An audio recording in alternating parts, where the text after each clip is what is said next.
How's it going, everyone? So let's go over some of the key points to keep in mind when you're trading during quarter four of any year, not just, specifically 2022, but any year in specific. These are some of the things that you will see affecting the markets. Now, some of these catalysts may change a little bit. So I'll give you guys an example of what's happening in 2022 and things to watch out for during quarter four of this year when you're looking to trade in the financial markets. So the very first thing that you want to pay attention to is central banks. So their sentiment can change depending on, what's the economic state like. So currently in 2022, we know that inflation is running high. We just saw PPI coming out, for example, that was super high as well. We were expecting a decrease there. You're starting to see the labor market starting to soften up finally a little bit. And that's what the central banks wanted. That's what the Federal Reserve wanted, right? And they're increasing interest rates to combat inflation. So in other years, when you're sitting in an economic growth, when you're seeing that there's a healthy economy going on, you might see the sentiment of the central bank shifting a little bit, but this is very crucial to understand what is essentially happening in the financial markets during that specific quarter.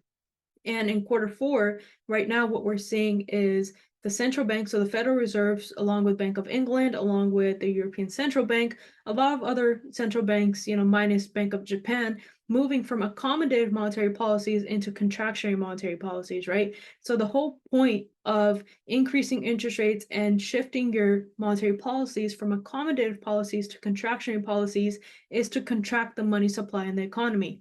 What do I mean by that? You want to decrease the supply of the currency that's circulating in the economy. That way, what you do is you pull out and you kind of drain out a little bit that liquidity that's already into the financial markets. You're making the currency a bit more expensive versus when you're in accommodative monetary policies, you're trying to put out a lot more money supply in the economy. You want more money to be circulating into the economies and you're making money cheap. That means your purchasing power is starting to decrease when money becomes cheap versus in contractionary monetary policies, your money starts to become more expensive and you start to have a lot more purchasing power.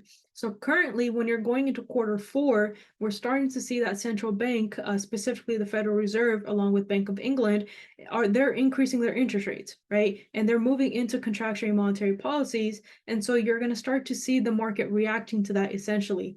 And right now, because of that, you're starting to see that equities, a lot of equities across the board are just dropping down. And that's because as you increase interest rates and you increase or you move to contractionary monetary policies and you decrease money supply, you're essentially making it a lot harder for people to go out and take out more loans at near zero levels, near zero interest rate levels, right? So what you're essentially doing as a central bank is you're telling people and you're discouraging people from going out and taking out more loans, right? And when you do that, obviously it hurts businesses too, because now businesses, they're not taking out loans to continue operating. And that's where you're going to start to see businesses cutting down on their cost, essentially. And one of the biggest costs is, again, employment, right? Labor market. And that's when you start to see a lot of those layoffs happening. So that's what's happening right now with the central bank, right? That's one thing to keep in mind. And obviously that is causing that risk off sentiment into the investors. Like we talked about, if you have low interest rates and you see that there's going to be a good economic outlook and investors are confident in your currency and your economy at that time, then they're going to be on a risk on sentiment, which means that they're going to move into equities, they're going to move into other investments that are not safe haven assets, right? Or they're not safe haven investments in general.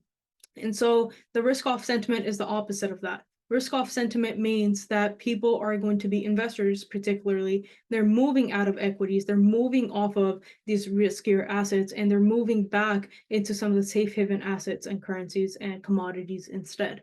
So that's what the risk off sentiment is. Right now, the sentiment that's being put out there is that as we're increasing interest rates, we're going to move into a recession, probably a deeper recession into next year. And that's also what's contributing to this risk off sentiment.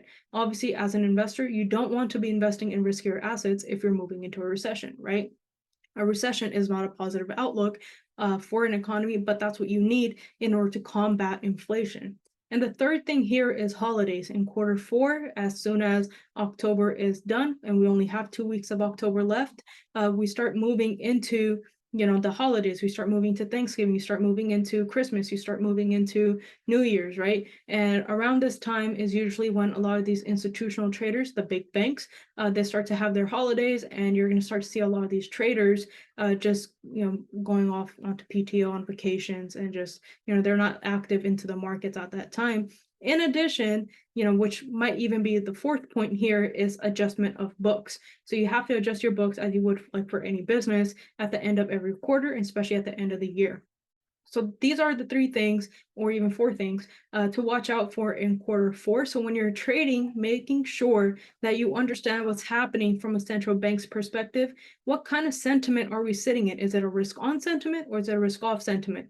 If you were looking at quarter four about 2 years ago, or 3 years ago, actually before the pandemic, we were more on the risk on sentiment, right? People are willing to go out and invest into equities, and that's something that we're okay with. Versus now, you're going to see a lot of investors, a lot of traders sitting on the sidelines because of this market uncertainty of where are we headed. This is when you want to dial back a little bit in your trading and into your risk management, and really take the time to understand what's happening to the markets and how to prepare for quarter one of the following year.